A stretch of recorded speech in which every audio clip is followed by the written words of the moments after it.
Hello students, welcome to Smart Coaching Classes. In this video students, we are going to start with chapter number first of FIGC BK, that is Bookkeeping and Accountancy. First chapter का नाम है आपका introduction to bookkeeping and accountancy.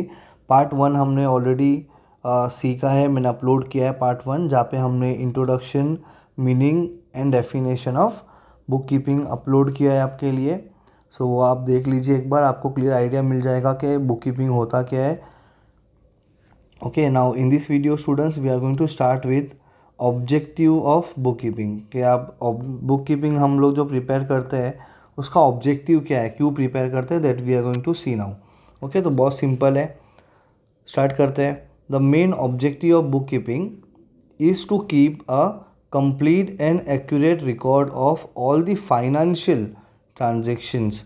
जितने भी financial transactions है, मतलब जितने भी पैसों वाले ट्रांजेक्शन्स है, वो सारे ट्रांजेक्शन्स को रिकॉर्ड करना इन अ सिस्टमेटिक ऑर्डरली, एक प्रॉपर ऑर्डर में। पहला ट्रांजेक्शन फर्स्ट पोजीशन पे, सेकंड ट्रांजेक्शन सेकंड पोजीशन पे, थर्ड ट्रांजेक्शन थर्ड पोजीशन पे।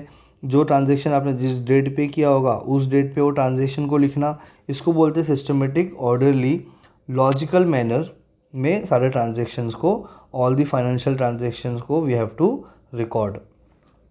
This ensures that the financial effects of these transactions are reflected in the books of accounts. So जितने भी transactions हमने किए वो सारे transactions हमको books of accounts में दिखना चाहिए। इसके लिए आपको proper तरीके से, systematic तरीके से, logical तरीके से you have to record all your financial transactions in the books of accounts.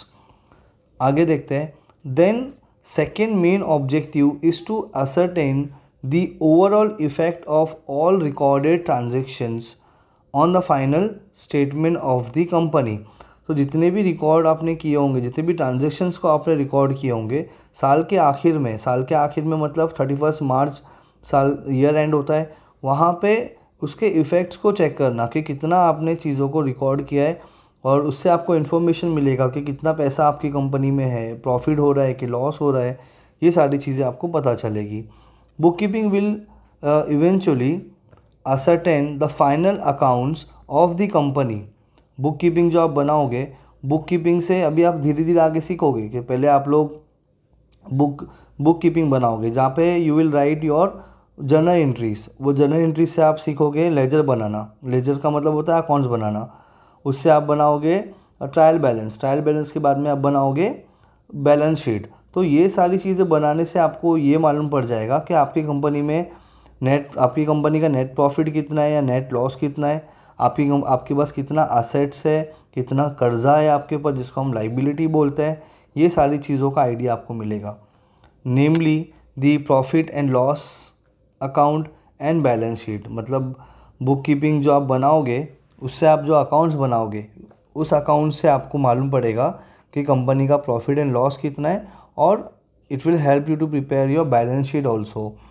When you will prepare your balance sheet, in balance sheet you will come to know about how many assets you have and the value of your assets, and कितना liability है आपके ऊपर, कर्जा कितना है, ये आपको मालूम पड़ेगा with the help of bookkeeping.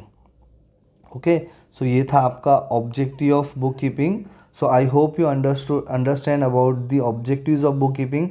नहीं समझा होगा, कोई वर्ड नहीं समझा होगा आपको या मीनिंग नहीं समझा होगा, तो आप मुझको पूछ सकते हो कमेंट में, मैं उसको फिर से आपके लिए एक्सप्लेन कर दूंगा।